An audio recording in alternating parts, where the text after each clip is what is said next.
It is Thursday, the 23rd of February 2017, and you're listening to Skeptics with a K, the podcast for science, reason, and critical thinking.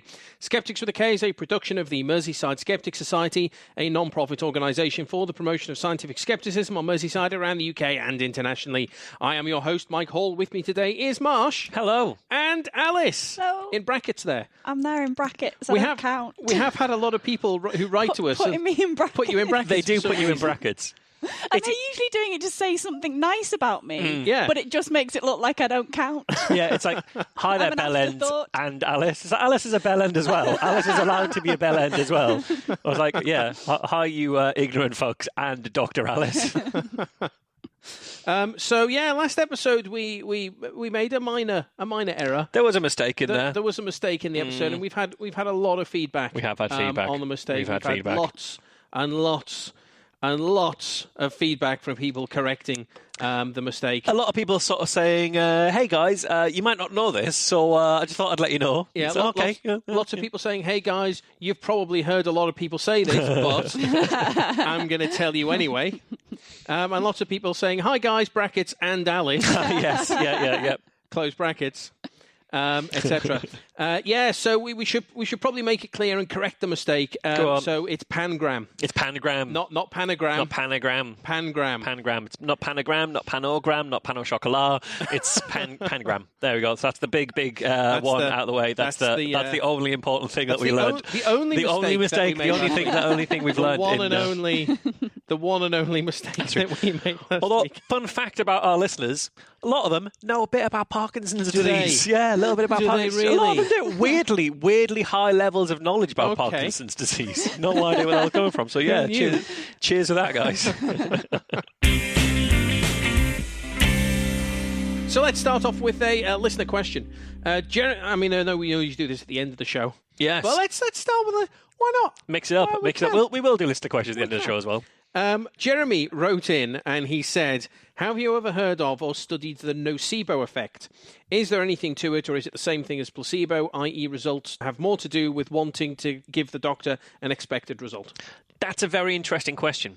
It never crossed my mind when you're doing all this kind of the placebo effect doesn't exist, dickheads, which I think has been your name for this section. It's been my theme for a little while now. But the nocebo effect, listeners should probably be well aware by now of my views on the placebo effect, but does the same apply to its cousin, the nocebo effect? Cousin?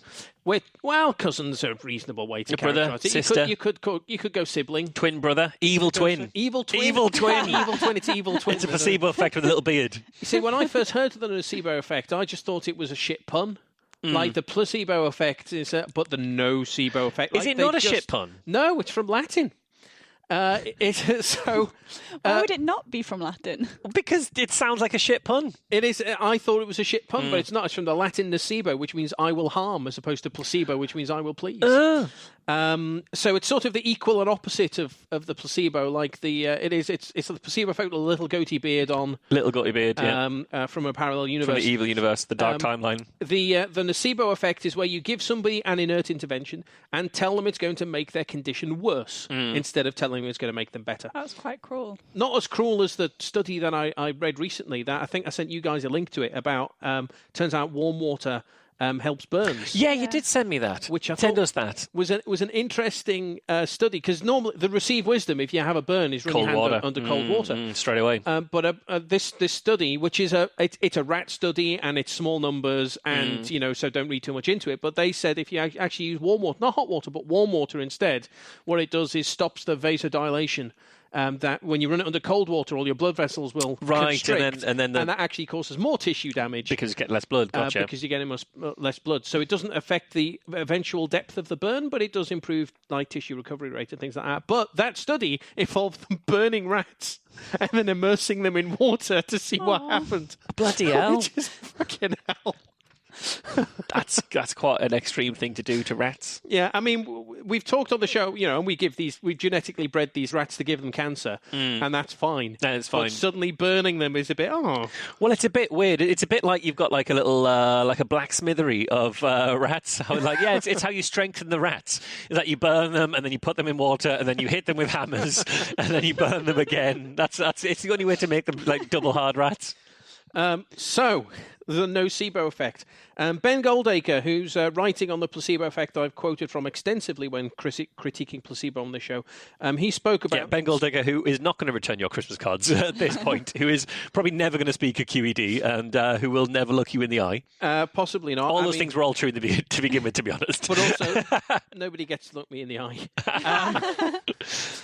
He spoke about the nocebo effect at 9 Lessons and Carols for Godless People in 2009.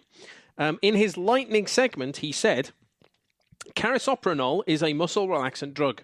This was a big study and they divided people into 6 groups. Half of them got a real muscle relaxant, half of them got a dummy sugar pill, and they were told one of 3 stories. You were either told, we're giving you a muscle relaxant, or you were told, we're just giving you a sugar pill, or they were told, we're giving you a stimulant drug. It's going to make you feel uptight, clenchy, tense. It's going to make your muscles tense. It's going to improve your reaction times. And we're going to measure how uptight and tense and clenchy you are and what your reaction time is like. And the results of this experiment were properly insane. 3 things. First, the people who got a dummy pill but were told they were getting a stimulant, they were really clenchy, uptight and tense and had faster reaction times. The people who were given the muscle relaxant, the real muscle relaxant, but were told it was a stimulant, were even more clenchy and uptight than anybody else. That's probably because of something called the active placebo effect. Because they'd taken the pill, they could feel it working, they could feel it was doing something in their muscles, so they're thinking, I've got the real shit this time, this is really kicking in. And that potentiated, that enhanced the effect of their beliefs on their bodies, and it wasn't enough to just overcome the relaxant effect of the drug, it was enough to properly turn it on its head, so they were properly more tense.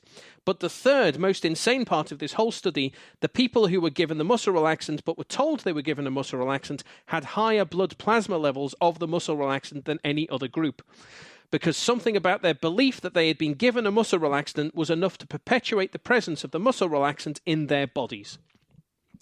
So that's a long quote, and that is a lot. Took me about 10 minutes longer to read it out than it took Ben to say. Yeah, Ben just kind of went, Rup, yeah, like a bad influence data burst. I mean, if you wanted to get through it in a similar amount of time, you could have given it to me. I reckon I could rattle off. I reckon I could match Goldacre in terms of words per minute. Yeah, I think so. I think that's a Saturday night entertainment at QED thing. like a rap battle. It'll be just a read off, reading bollocks at speed battle. But this is an interesting study. Give people a muscle relaxant and tell them it's a stimulant. It has the effect of a stimulant. Give them a muscle relaxant, tell them it's a muscle relaxant. They have elevated levels of it in their blood, which is remarkable stuff. Yeah, that's the claim. So let's pull the paper and see if we can find out what's going on.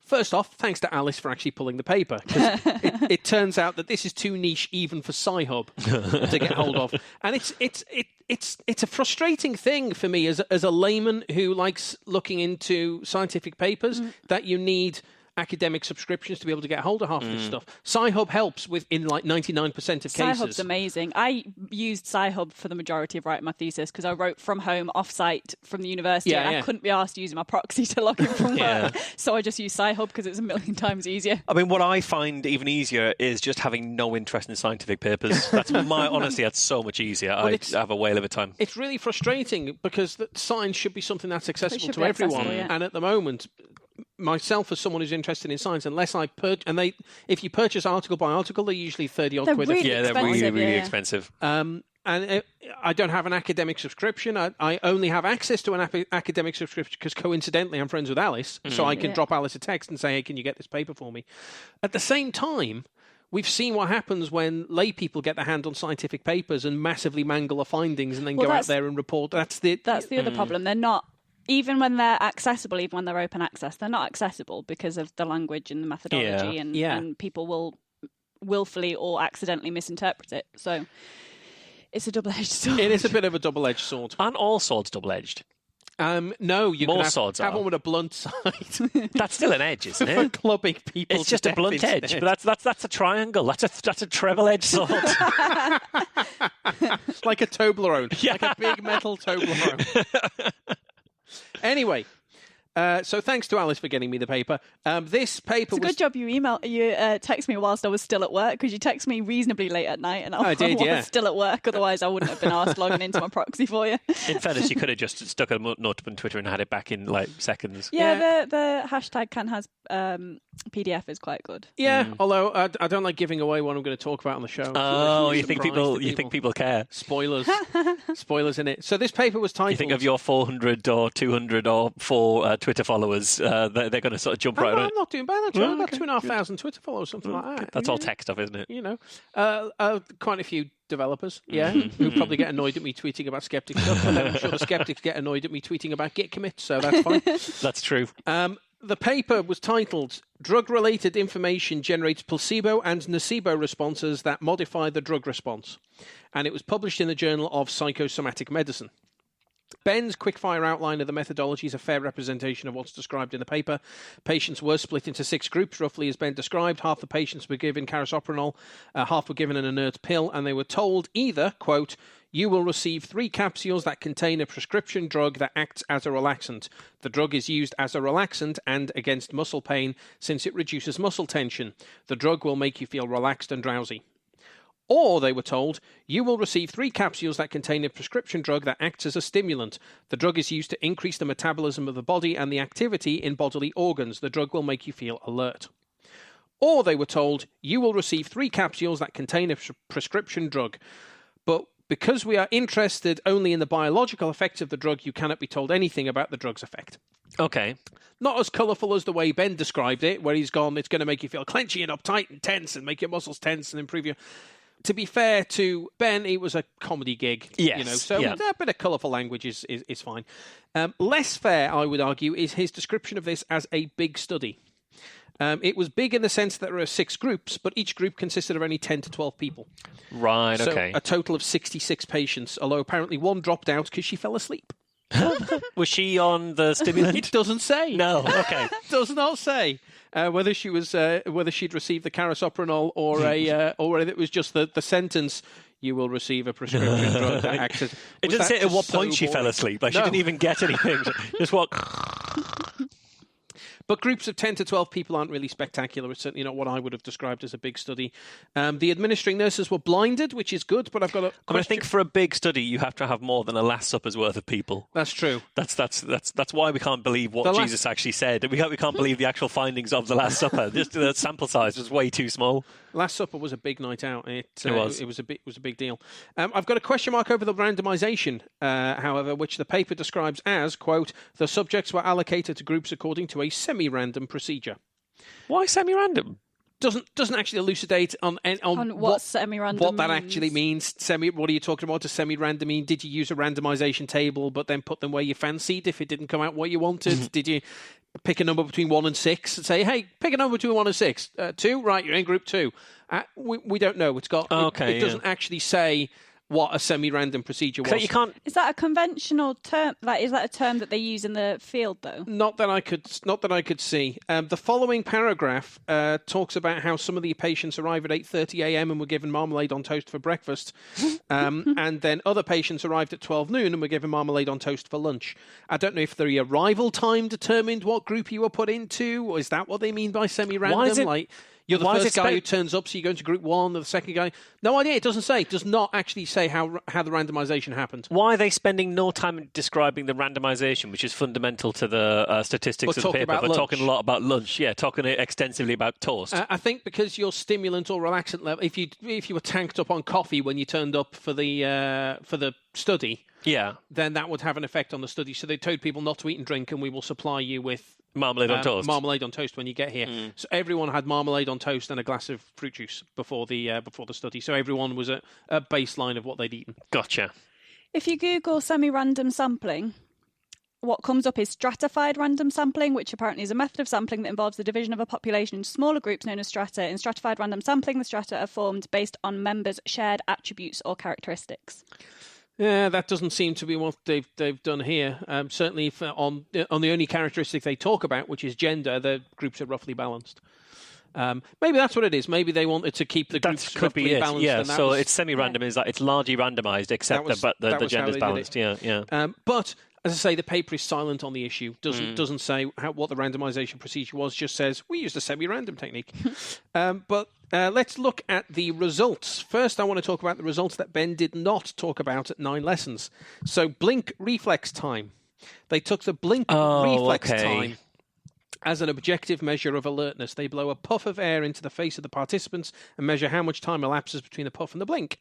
They're fucking horrible, aren't they? They are really weird, because the thing is, you've got to stare down the little lens, and you've got to wait, and you know it's coming, and you know it's coming. And yeah, they're weird. They took readings every 15 minutes for 2 hours after administering the intervention. They puffed in their eyes 50. Did they tell them, right, now you can come back to the eye hole again? No wonder they're all like jittery. Yeah, or did you just have to stay at the eye hole 2 hours? For 2 hours, knowing that at some point it's 15 minutes and at some point there's one coming. But they can't just do it once every 15 minutes, because they usually have to like set a baseline each time as well, don't they? They must have done it like 3 or 4 times each. They measured it from a baseline that they took before administering the drug. And there was a delay of, I think the paper said between 23 and 27 seconds between saying, okay, you're going to get a puff soon, and then it actually coming out. I thought you were going to say the delay was between the puff and the blink. Fuck me, 23 seconds. What's it done to them? Hell of a relaxant. So they took readings every 15 minutes for 2 hours. And how far away were they blowing from? So it just took a long time to get there. And the result showed no effect. No effect. Okay, no effect. So there's one outcome that had no effect at all. They took the galvanic skin response. Okay, they had another outcome. Okay. Presumably as a measure of autonomic nervous activity. Again, they don't talk about why they were measuring galvanic skin response, but it's usually taken as a measure of autonomic nervous activity. Maybe they were checking to see whether they were lying about whether they knew they had the stimulant or the yes, because you sweat. You sweat, exactly. Yeah, you get that. That's part of a lie detector. Caught out my lie. Maybe they were trying to figure out whether someone had an allergen to marmalade or to muscle stimulant. So we don't know exactly which drug you had, but we do know that you're allergic to it, and it's going to cause all these symptoms. Was this test funded by the Scientologists? Is that what it was? Yeah, or the Vega testing. Make them hold an e-meter. Yeah. So they sampled the galvanic skin response again in response to a puff of air, again every 15 minutes for 2 hours, and found no effect. Okay. From the paper, they say our hypothesis is not supported by blink reflex and skin conductance response data. Okay. So far, so negative. What about the results that Ben does talk about? He says people who were given the muscle relaxant and were told they were given the muscle relaxant had higher blood plasma levels of the muscle relaxant than any other group. And that's correct. That's what the data says. Just. From the paper, relaxant information was associated with increased levels of carisopronol serum concentration. Follow-up tests showed that the concentration of carisopronol was significantly higher in the carisopronol group told they were given a relaxant compared to the carisopronol group told they were given a stimulant. P equals 0.046. There was no significant difference between the relaxant and no information groups. P equals 0.051. So looking at those p-values, that is barely fucking significant. 0.046 and 0.051. Yes, statistical significance is usually taken as 0.05, including by this paper where they said, we did the maths beforehand, decided significance is 0.05. And yes, by that measure, one of those outcomes is significant and one of them isn't. Gotcha. But honestly, they're both fucking marginal. And with groups this small, natural variation in just 1 or 2 people would be enough to actually tip that over the line. Yeah, so you're talking was that 0.46 and 0.51? So 0.046 and 0.051. So there's a spread of just that or 5, basically. Yeah. Natural variation in just a couple of participants could have radically changed this data. And in fact, the paper already discusses that 2 participants were excluded from the blood serum analysis because of their slow carisopronol metabolism. So there were 2 people who showed abnormally variant levels of carisopronol in their blood serum compared to everybody else, and so they excluded them from the analysis. And which parts were they excluded? Which outliers? Like, where were those people? Doesn't say. That's quite a useful thing to know, though, isn't it? But were there any other outliers aside from those 2? We don't know. How far out did they lie? If they were excluded, would this still be a significant result? Is maybe that why they weren't excluded? Where they say, well, those 2 are a bit dodgy, but when you exclude them, suddenly we're not significant anymore, so let's include them. Yeah. Who knows? The paper doesn't say, and it doesn't publish its raw data either. And I'm not in any way suggesting that there was deliberate manipulation of the data here or any intention to deceive by the authors. This is just about how the subtle effect of bias can change your data without actually changing anything that happened in the real world. Moving on from that, Ben says the people who got a dummy pill but were told they were getting a stimulant were really clenchy, uptight and tense and had faster reaction times. That's not true. They did not have faster reaction times. That test was negative. Right. That's the blink test. Yes, of course. That's yeah, there's no difference. Time. That was a negative test. But were they clenchy, uptight and tense? From the paper, it says, subjects are asked to indicate on a visual analog scale consisting of two 100mm long lines their present status on 2 dimensions. At the poles of the first dimension was written sleepy and awake, and at the poles of the second dimension were written tense and relaxed. Self-reported. Yes. So we have a chart, XY axis. X-axis has got sleepy at one end and awake at the other. Y-axis has got tense at one end and relaxed at the other, and the participants put a dot on it to represent how they feel. It's pin the data on the outcome. Yeah. That's literally what they're doing there. And on that subjective measure of how tense the subject is feeling, there is an effect. But on the objective measure of the blink reflex, there was no effect.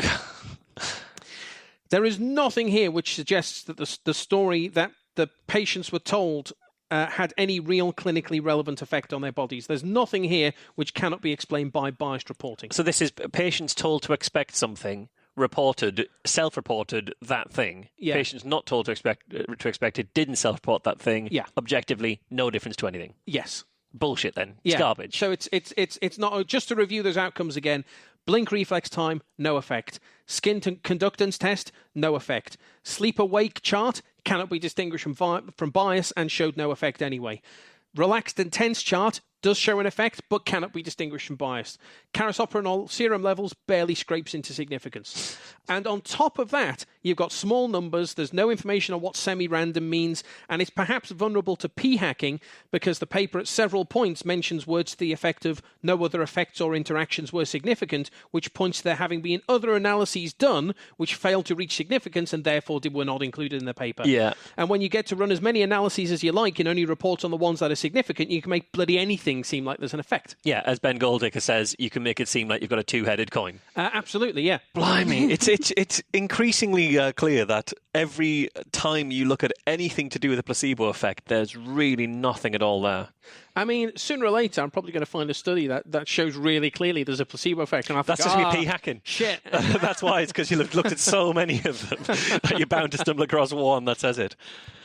Oh well, same time next episode, I guess. Earlier today, as a recording, Regent's University London took the encouraging step of cancelling an event that was going to be hosted at one of their facilities at their venue by the Faculty of Homeopathy. Is going to take place on university grounds there. Okay. The seminar was meant to cost £180 a ticket, and it was scheduled to include a lecture and a workshop from Samir Chokar, who is an Indian homeopath. I mean, that's more expensive than QED, and we get several people at QED, not just one Indian homeopath. I know, I was thinking that. I was thinking, blimey, 180 quid a ticket. Imagine what we could do with QED for that kind of price. Yeah. So in the past, Mr. Chakar, who calls himself Dr. Chakar, but he is a homeopath, so we'll call him Mr. Chakar, he has claimed various different things. He's claimed, for example, that autistic children, he says, usually have normal milestones, but some event which then causes their aggression can be a vaccine, an infection, an antibiotic, or any emotional event. This is the cause of autism. Okay. So not only is it any emotional event could be it, but also he's putting in the vaccines thing. Okay, I mean, that's not true, though. It's not true. Not true. Last month, he also claimed on his Facebook page that he'd been meeting with parents of autistic kids and said he'd been explaining to them the benefits of homeopathy in autism. He said, autism is curable, and you are all not alone. We are with you in this crusade against autism. So he's clearly not someone that can be considered an expert on health. Yeah. On autism, on vaccines, or on anything at all, really. And he certainly isn't someone who should be invited to speak at a university, even in an event held by the Faculty of Homeopathy where they've just essentially booked the room of a university. I mean, I don't know to what extent the referring to autism as curable actually makes sense. Is it a disease? To what extent, certainly with the Asperger's end of autism, to what extent is it actually just medicalizing something that's within a normal range of human behavior? Autism is something about the person. There isn't a non-autism version of you in there that needs to escape.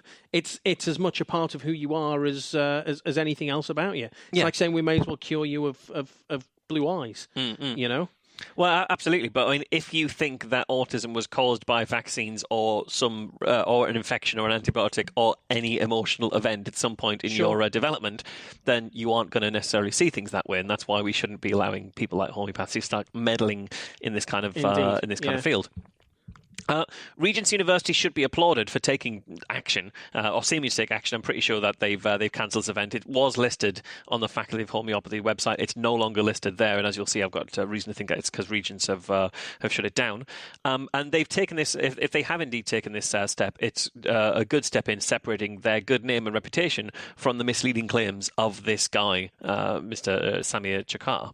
The event's cancellation comes only a week after the same university, Regent's University, was the setting for the screening of Vaxxed, the anti-vaccine propaganda film by the former doctor and fraudulent researcher Andrew Wakefield. People, I'm sure, our audience is kind of well familiar with this, but initially, Vax was going to be screened at the Curzon Cinema in London, and there was a campaign by people who think that putting out a piece of propaganda like that is a terrible thing for a cinema to do. They kind of petitioned the cinema to have it taken down, and Curzon pulled the film, and it went ahead in a secret location, which turned out to be Regent's University. I wonder what would happen if we announced we were screening Vaxxed at QED.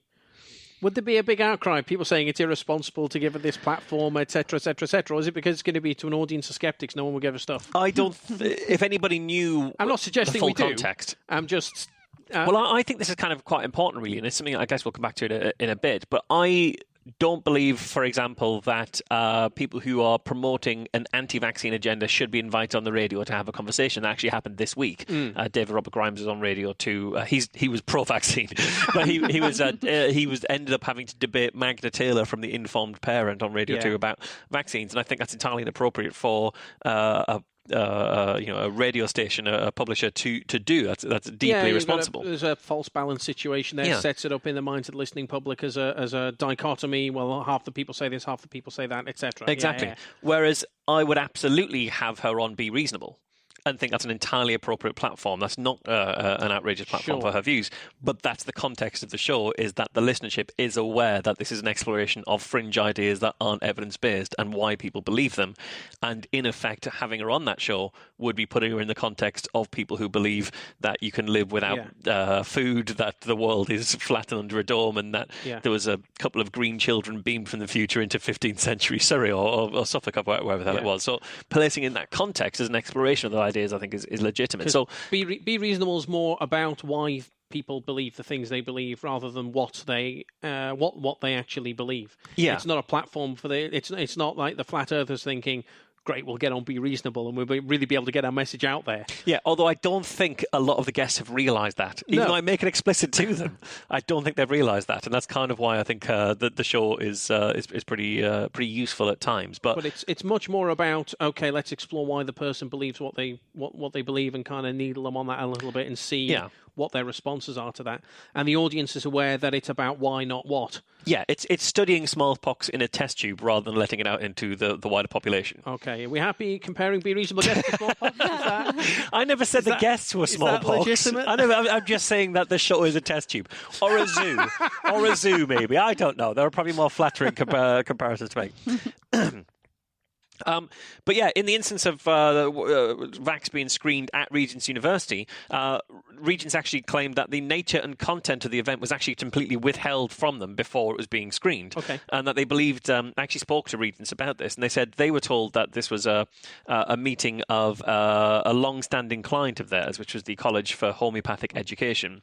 So the CHE got in touch to say, we're going to have a meeting, can we book a room? And they're like, yeah, that's fine. And in fact, actually, it was a film screening.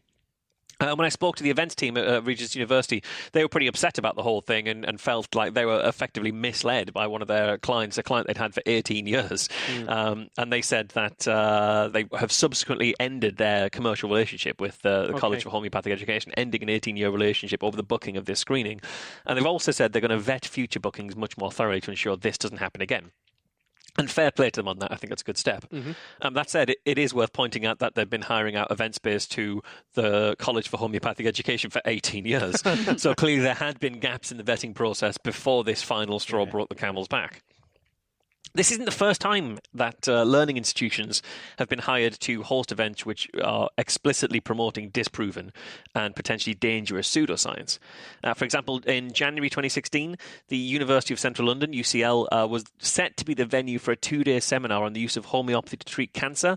This was the Banjari protocol. It was again, Indian homeopaths and Ayurvedic practitioners were going to come and talk about how they can cure cancer. And then there was enough outcry from skeptics that persuaded UCL to pull the booking, basically, to review and cancel it. At the time, I was actually in contact with the organizer of the event, actually, who were getting the Banjari guys over. I spoke to them about the event and where it was going to go on, and I called the venue, and I was talking to them about that and part of that conversation. And in the end, it all worked out for the best. But that was UCL getting their fingers burnt on this very same issue that we're seeing with Regent's Uni. Then there was March of last year, when the Museum of Science and Industry in Manchester hired out their facilities to the Society of Homeopaths for their AGM. Mosey did that. Mosey did. That went ahead in Mosey. That AGM completely went ahead, even despite the best efforts of Simon Singh from Good Thinking, my boss there, who got in touch to say this is not a good thing for a science museum to be doing. Promoting this is promotion of homeopathy. Yeah, lots of people asked them to reconsider. Presumably, to the museum, this was just a booking like any other, and it didn't matter who it was who was using their space. In fact, next month, so that's March 2017, Lady Margaret Hall, which is one of the colleges within the University of Oxford, is the setting for this year's Society of Homeopaths AGM.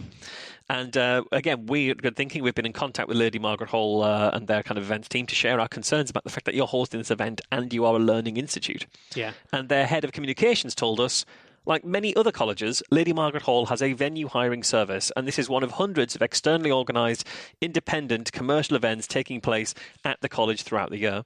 Lady Margaret Hall does not endorse individual events taking place in its facilities as part of our hospitality service. And just to be clear on that, if the Society of Homeopaths were booking out their AGM in a hotel, no great shakes. No. The problem is that by holding it in museums and universities, it confers the legitimacy of the museum and the university on homeopathy. Yeah, that's exactly it. And I've spoken to some of the fellows of the college to make that point. And in fairness, I've been subsequently informed that the college is willing to take another look at their policies for future bookings, not for this one, but for future ones, in light of our concerns, with a note effectively saying that they wouldn't want to add to the problem of the erosion of free speech on university campuses. And we'll come back to that. Mosey, however, did not appear to believe that hosting such an event offered these disproven treatments any implicit endorsement, and presumably didn't think there was any harm in taking a booking like this. Regent University and UCL and Lady Margaret Hall and Mosey, they've all got reputations as institutions of learning and institutions in many places there of science. Yeah. Presumably, that's exactly what makes them such appealing venues for the places that are trying to promote disproven treatments. Yeah. That's why the Society of Homeopaths are going to Oxford University and the Museum of Science and Industry in Manchester. That's why they're presumably not going to just a normal hotel. They want that legitimacy. Yeah. Quackery often seeks the trappings of prestige and credibility. Lady Margaret Hall might think there's no real harm in having a booking from the Society of Homeopaths on their books there, but you'd hope they'd be less eager if they actually looked into the organisation a little, because it might seem, well, Society of Homeopaths, these aren't an Indian homeopath coming over to say he can cure autism. This isn't a couple of guys who are saying they'll cure cancer. This is the Society of Homeopaths. This is a legitimate organisation. But if you actually look at their board members, you see some interesting things. One of the board members of the Society of Homeopaths heads up the Mound Project, which is a charity that treats HIV and AIDS patients with homeopathy in Botswana. That's what they're doing at the moment. That's one of the board members of the Society of Homeopaths. Another board member is a practitioner of the pseudoscientific cease therapy for autism treatment. CEASE in cease therapy stands for Complete Elimination of Autistic Spectrum Expression. According to the Irish Times, the CEASE method was developed by a homeopath, Dr. Tina Smits, who said that autism is an accumulation of different causes and about 70% is due to vaccines, 25% to toxic medication and other toxic substances, and 5% due to some diseases. CEASE is essentially a homeopathic detox to get rid of all of the nasties that people wrongly think cause autism. If you look at Aurak's Respectful Insolence blog, he explains it. He says, this is quoting some CEASE practitioners, step by step, all causative factors, brackets, vaccines, regular medication, environmental toxic exposure, effects of illness, etc., are detoxified with the homeopathically prepared, that is, diluted and potentized substances that cause the autism. It says currently we use the 30C, 200C, 1M and 10M potencies to clear out the energetic field of the patient from the imprint of toxic substances or diseases. 10M. 10M. Just so listeners who might not be aware of the M scale, whereas the X scale is 1 in 10 dilution. Yeah. The C scale is 1 in 100 dilution. The M scale is 1 in 1,000 dilution. Yeah. So 10M is 1 in 1,000 10 times. Is that more than 200C? I was trying to just do the maths in my head and I couldn't quite get there. 200C is 400 zeros. Yes, it is. And M dilution is 3 zeros. So it's 1 to the power of 30. It's 1 to the 30. Yeah. Which is significantly less than 200C. Yeah. I never thought about that. That's ridiculous. Yeah. M dilutions are fucking pointless. So, we use 1M, which is like 6C. 1 in 1,000, so that's 10 to the 10 to the... Yeah, it's 3x. 3x? 1M is 3x, yeah. How do they write it? 1M. Like 1 molar? Well, yeah, but that's like... written like they 1 write molar. it like C. Yeah. X is 1 in 10, C is 1 in 100, M is 1 in 1,000. So the maybe M's... that's why they use it, though. No, they just don't realise. No, they just don't know at all. It's just, they think that's more, but it's You're not. assuming some background scientific Yeah, education exactly. in these people, Alex. That's amazing because they'll say, well, an M dilution, that's super strong, but it's not. Unless you're going like 400M, which is mental. Yeah. It's the number at the start that makes the big difference because you're indexing it up once you kind of... 30M would be big, but 10M is It's not that big. And 1M is really... There's something in that. Yeah. I think it's been missing from Skeptics. I think we've all missed this as Skeptics. We've totally overlooked this. Because you go like, these nutters now, they're using M dilutions, but an M dilution is not that strong. It's 3x. There's quite a lot in that. That's a hell of a revelation that I've just come to stumble across there. Anyway, coming back to Society of Homeopaths, there's another board member who is a self-described autism specialist homeopath. And he's a homeopath and it says autism specialist, who explains that autism occurs in both vaccinated and non-immunised children, although many parents instinctively feel that immunisation is a big factor in their child's decline. Well, as long as they instinctively feel it. Yeah, I mean, he's right. There are parents out there who do feel that, largely because there's anti-vaxxers who are telling them that that's true and they're scared and they might believe it. But you have to question why he chooses to make that point on his autism specialist website unless he actually agrees with those parents. You know, clearly, if you're choosing to say that make that point, it's because you must have some sympathy for that. And effectively, it sounds to me like a weasel word way of saying autism is caused by vaccines. In fact, the keynote speaker at the AGM that's going to be taking place at Lady Margaret Hall next month is a Dutch homeopath by the name of Elise Timmerman, who offers homeopathic alternatives to vaccinations, so she uses no swords and homeopathic prophylaxis. And she also claims to have treated deep depression and a highly septic and aggressive case of boils with homeopathic remedies. You shouldn't be treating anything. Treat septicemia with exactly. homeopathy. It's a terrible idea. These are potentially dangerous claims. I mean, don't treat deep depression with homeopathy. These are dangerous claims and not ones that ought to have any relationship, even tangentially, with a university or a science museum. And it is easy to understand why these institutions would hire their facilities out to external events. The revenue generated through commercial activities such as these doubtless represents a useful source of funding to allow those organisations to carry on doing the rest of their work, especially without putting fees upon students or charging extra prices. In, let's say, maybe 95% or even more cases, the bookings that they take will be legitimate and appropriate. It might be like a maths conference or a wedding or God knows what, but they'll largely be fine. But every so often, there will be a rogue booking. Academic institutions can choose to decline these rogue bookings, or they can turn a blind eye to them and take the money. But if they accept these bookings, with that cash comes a trade-off. The name and the reputation of the institution inevitably adds to a bit of gloss to the pseudo-scientific event, while tarnishing the reputation of the university or the museum. To argue otherwise would be naive at best. To say that we don't lend any credibility by hosting it here would be naive, especially if you look at the way that the conference facilities at these institutions are marketed. It's pretty clear that they're saying, hey, we're a good, reputable, established organisation. That's why it's a nice thing to have your event here. So you can't play both sides of that game, I don't think. It's obviously up to each institution to determine which bookings they take and which ones they decline. If they wish to rent out their space to an organisation in the full knowledge that that organisation will promote misinformation that could be dangerous to the public, that's their prerogative. Some people might argue, as someone previously did, that having too much control over the content of events held within the university building would represent an erosion of free speech on campus. However, there's a distinct line to be drawn between the open public debate of an issue at a not-for-profit in-house student or staff event and a £180 per head seminar promoting pseudoscientific ideas in an arena where they won't be challenged by facts or legitimate expertise, and one that's only being held at the college because the college or museum wanted the income for it. Learning institutions such as universities and science museums owe it to themselves and to the public to ensure that their hard-earned reputations and credibility are not extended to events and organisations that do not deserve them and that could cause genuine harm to the public. Nobody is calling for a complicated vetting procedure here, but every institution should consider establishing a policy that prevents premises being rented out to promote pseudoscience and any other events that they think is inappropriate for their institution. That doesn't mean ideologically vetting every event to ensure it perfectly reflects the values of the institution, but it does mean filtering out those events which promote ideas that run directly contrary to them.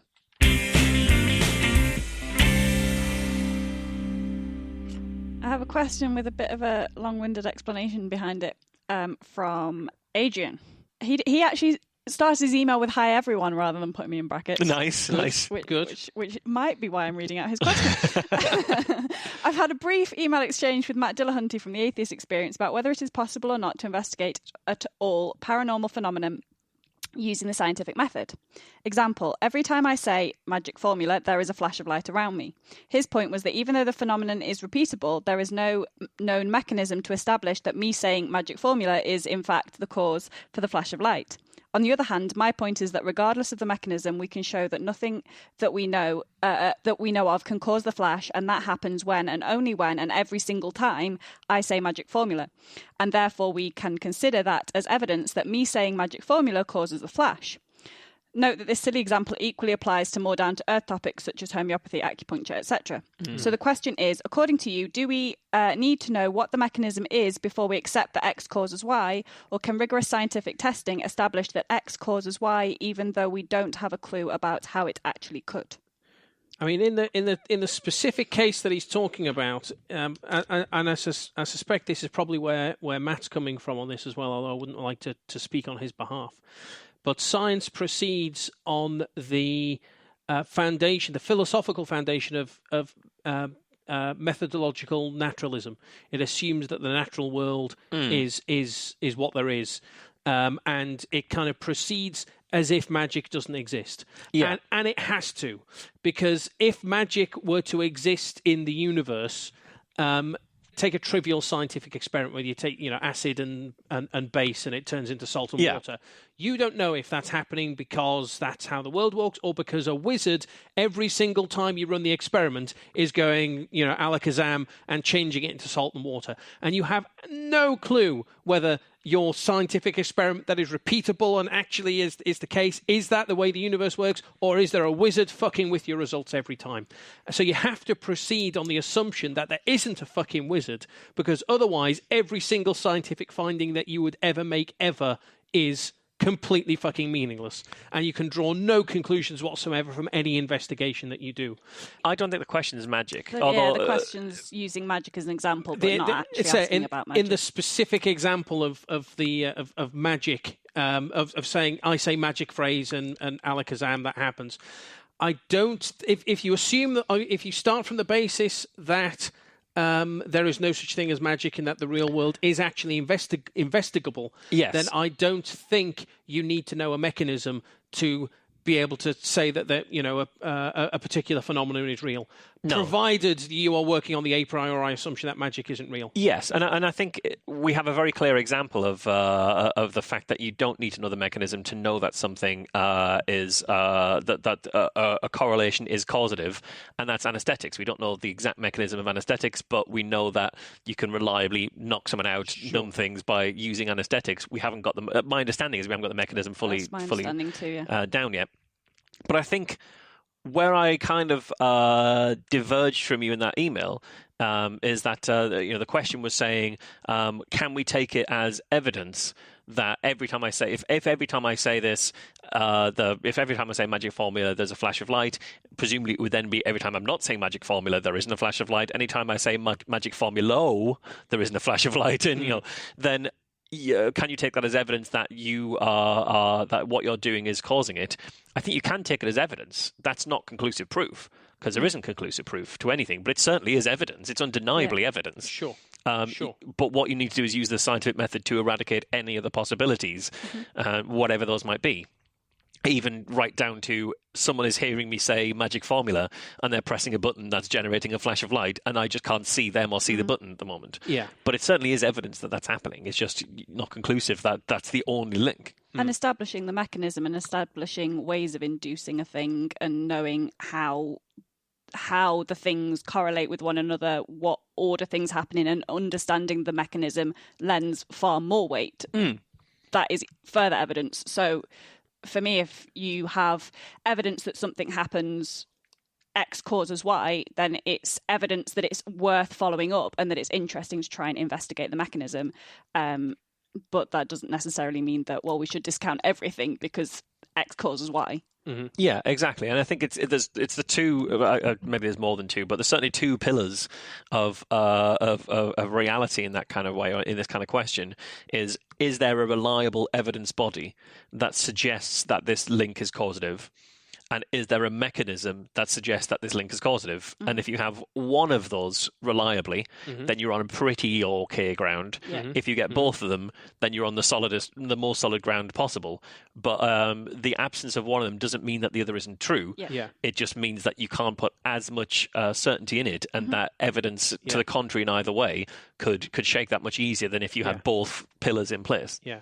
But when we're talking about paranormal claims which violate the rules of the universe, and it depends to what extent do they predictably violate the rules of the universe, that there's just more rules that we haven't understood yet, exactly, or are they actually breaking rules, rules, like proper magic? If it's proper magic, then the whole of science goes out the window because it has to, because we can't. So it depends very much on the kind of paranormal claim as well. If you're looking at paranormal claims that fundamentally throw out the laws of physics, especially if there was no sort of third-part mechanism that would do it that you can't see. If you're looking at the link between X and Y, and that link is impossible, but there is a Z that causes both X and Y, or there is a third factor you're not considering. Because some paranormal claims are kind of fundamentally scientific, like acupuncture. They're not claiming that a god is coming down and fucking with you. They think there is an energy that we have, that exists in our body that can become blocked and we can clear it with etc. It's essentially a scientific framework. It's a bollocks framework. It's not fucking true. It's a scientific framework because there will be a reliability to it. Yeah, that whenever we do this will happen. It's not on the capricious will of a deity. Yeah, the same with homeopathy. But there are other paranormal claims that don't necessarily operate within a scientific framework. Prayer being one of them. Does prayer work reliably, or is it, God, every time you test it, decides, well, you know what, I'm not going to make people with heart attacks get better because you're testing me, so fuck you. Yeah. And so we can never investigate it. And so there are other paranormal claims which we cannot test scientifically, because if they were true, they would destroy the entirety of the scientific method. We have to proceed as if they're not true, because if they are, it fundamentally undermines science. Yeah, but that's true on a lot of things. We cannot investigate them on the basis of a scientific method. We have to proceed as if they're not true. But you proceed as if unproven claims aren't true until such a point where they're proven generally. That's skepticism. You should be doing absolutely, yeah. Although science kind of proceeds on the predicate that magic is impossible. Because it has to, because otherwise science wouldn't work. Yeah, although I think magic's not a useful term in it, because I think a broad term isn't useful when you'd be talking about specific attributes of it. Yeah, well, magic in the sense of something that's kind of fundamentally undermining the laws of physics, that isn't just an extra rule of the universe we haven't discovered. That means your argument just there was that magic doesn't exist because it would violate the laws of laws of physics, and my definition of magic is something which violates the laws of physics. It's more that science has to proceed as if magic is impossible, because if it weren't, science is completely meaningless. So if we want to do any science at all, we have to operate from that assumption. Yeah, I mean, I don't want to do any science, so I think I'm fine. Just take it easy. I'll leave that to Alice. So I actually had a question, which is a bit unconventional, I guess, for me to be asking a listener question. But it was kind of bringing in several different questions that I've seen recently asked within skepticism. I thought this was a kind of useful place to talk about it, especially off the back of my story. Punching Nazis. Punching Nazis. Actually, we were asked about punching Nazis. That was Sean Sellers, I think, got in touch to ask about punching Nazis. Put me in brackets in his email. He did put you in brackets in his email. So we'll just move on from that question. We'll never find out unless Sean emails again, not with you in brackets. All three of us have got very strong opinions on punching Nazis. I'm not going to tell you what they are.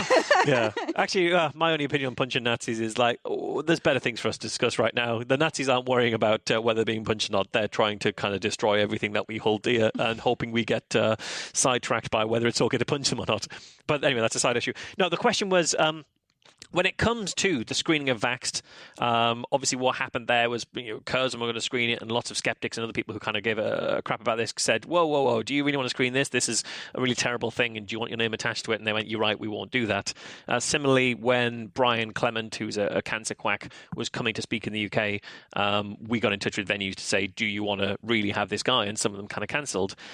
So the question that I've seen bandied around a bit, which is worth exploring, I think, is that a legitimate... is that a curtailing of free speech in doing that? Should we not allow them the space to have these ideas? And certainly that was one of the criticisms of pulling Vaxxed, was that this is... you're attacking free speech.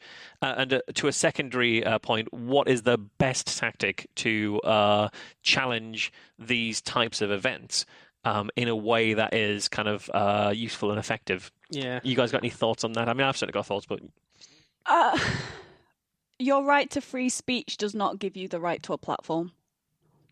Just because you've got a right to say what you want to say doesn't mean you get to say it in front of people, doesn't mean you get to have a stage to say it on, doesn't mean you get to put a screening of a film on. If you want to do it yourself and do it somewhere in a field somewhere, then, Until we contact a farmer and say, do you know what your field is being used for? Do you know all those GMO crops that they're trampling on to put this up? You can say what you want to say. It doesn't mean that people have to listen to you. It doesn't mean that people have to respect you saying it. They just have to respect your right to say it. Yeah. Free speech, from what I'm concerned, is that you're able to say what you like without the government taking you away and locking you up. That's what free speech is about, is being able to make those claims. It's not the right to a platform, as Alice says. It's not a right to be heard. You can say it, but you have no right to be heard. And nobody is obliged to listen to you, and you can't say, because no one's listening to you, you can't say, well, you're eroding my free speech. Yeah. Free speech is about you being able to say, you know what, Theresa May is a fucking arsehole, and I'm not going to go to prison for saying that. That's what free speech is. It's not about... okay, I should be allowed on TV news to say Theresa May is a fucking arsehole. Exactly. And I think for the extension that I find quite interesting is that the people who are saying it's blocking free speech for people to write to Curzon and say, we don't think you should be showing this film because this is what it's about, they're effectively saying you shouldn't be writing to Curzon to express your concerns about this film. They're curtailing free speech by telling you not to do it. You have a right to exercise your free speech to write to a commercial enterprise and say, do you want to be putting this on? And if you do, this is what you might suffer in terms of repercussion. That I personally may never may never be a consumer of your product or a customer of yours in the future. That is also free speech, and the commercial enterprise is completely within their right to make that decision based on their own ethics and morality or based on their bottom line. This is a perfectly functioning system of free speech without nobody's curtailing free speech in doing so. Yeah. So that's my issue there. But what's the tactics? What's the best way to go about something like that? Or what's a bad way to go about these kind of things? Is there anything kind of you guys have to offer in those type of areas at all? I don't know. It puts me in mind of what Hayley Stevens was trying to do when she initially put Project Barnum out there, where she was contacting theatres saying you shouldn't be putting on psychic shows because they're manipulative, and the theatres didn't really engage very well with that. But she faced a lot of criticism that she was being shut down. Yeah, from Skeptics. In fact, we're saying that this is the theatres have a right to put this on, and it's kind of curtailing free speech. And they do have a right to put this on. And if you contact them and say, you know what, guys, this is a bad idea to do it because you're harming these people who are in a vulnerable position, etc., etc., etc. And they say, yeah, but we want to do it anyway because it makes us a few quid. Yeah. It's like, okay, well, that's your right to do it. It's also my right to never buy a ticket for your theatre. It's funny. I was quite involved with that element of Project Barnum to begin with Hayley. I mean, she did all of it, but I kind of did a little bit of helping out. What's really quite interesting to me is some of the people who were most vocal about that project have currently been very vocal in towards Curzon for putting the film on, and towards the people saying, well, pulling the films against free speech. And I've even seen some, very specifically the people who are most critical, explaining to people on Twitter why it's not an attack on free speech to pull the film from Curzon. Sure. Funny how things how you end up with kind of like motivated reasoning.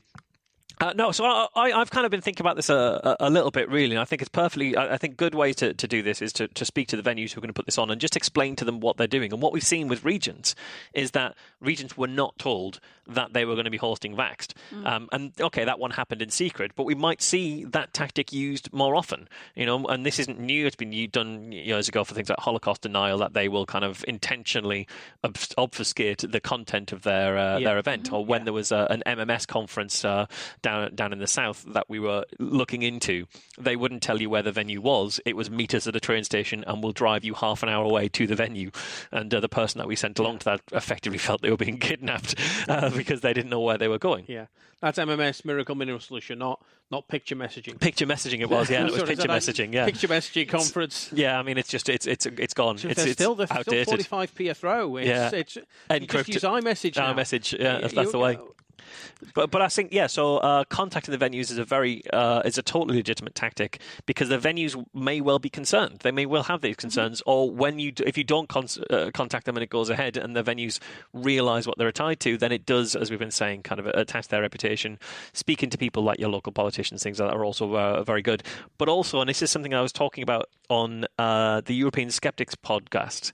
So if you want to hear me go in a bit more at length about this issue, which I won't do now. Have you appeared on another podcast? I've appeared on several others. I think you're literally on every podcast I'm on Cognitive Dissonance in any next production. week as well. It's ridiculous. Your podcasting career is absurd. Yeah, I'm going to add another one soon, hopefully, as well. It's mental. But yeah, I think one of the keys, and this is something that we spoke about at 1023, is know what the goals of what you're trying to achieve are, and then judge all your tactics according to those goals, and have a really good look at whether this particular step will get you closer to your goal or further away from your goal. Does this align with what you're trying to do or not align with what you're trying to do? And that will help you in terms of the tone of what you're trying to do and things like that. But I go into that a bit more on European Skeptics podcast, but I thought it was an interesting conversation to have here too. Okay, so Liverpool Skeptics in the pub. I don't think our next event is next week, I think, or is it the week after? It's the first Thursday of the month. It's next week. First Thursday. Which is the 2nd of March. Am I going to be there? I'm probably going to be there. I've not been to one in ages. That's a social event. That's at Dr. Duncan's by St John's in the Liverpool area. St John's Gardens? Yeah. Not St John's. That's a shopping centre that's not that near. You just... It's fairly near. I just call it SJ's is what I call it these days. If you walk out of St John's, you go across Queen Square bus station, and then you're at Dr. Duncan's. Down the street. It's not that close. Okay, you wouldn't find Dr. Duncan's by going to St John's. You'd find it by going to St John's Gardens. Depends on which end of St John's you went to, I suppose. But yeah, okay, by St John's. All right, you're right. Okay. By open bracket St John's Gardens, close bracket. It's by St John's Gardens. We'll be in there from 8 o'clock, so if you're in the Liverpool area, come along to that. That's going to be a fun night. We had our talk last week. We did with Paul McGarity. It was good. He was really good. Nice fella. It was very, very good. So if you're a Skeptics in the Pub organiser, you should probably get in touch with Paul and ask him very nicely if he'll come along. I know he's stuff going on. He's touring at the moment. He's Nottingham. He's appearing in Leicester. Doing Nottingham, doing Leicester. He's doing a couple of shows Cambridge. in London. St Albans, I think. You'll find Paul on Twitter at Paul Duncan McGee, where he regularly tweets about his upcoming gigs. So if you're in like Leicester, Nottingham, London, get on Twitter, talk to Paul, or have a look through his timeline and see when his gigs are, because it was a really good show. I really enjoyed it. Yeah, he's really good. He's also up for doing other Skeptics in the Pubs, especially around the south kind of area, or I think Newcastle, because he's from there. Yeah. I think that's kind of the by and large of it. So yeah, Skeptics Skeptics and Pubs. Book him. He's good. Aside from that, then I think that's all we've got time for. I think so. All that remains then is for me to thank Marsh for coming along today. Cheers. And thank you to Alice. Thank you. We have been Skeptics with a K, and we'll see you next time. Bye now. Bye.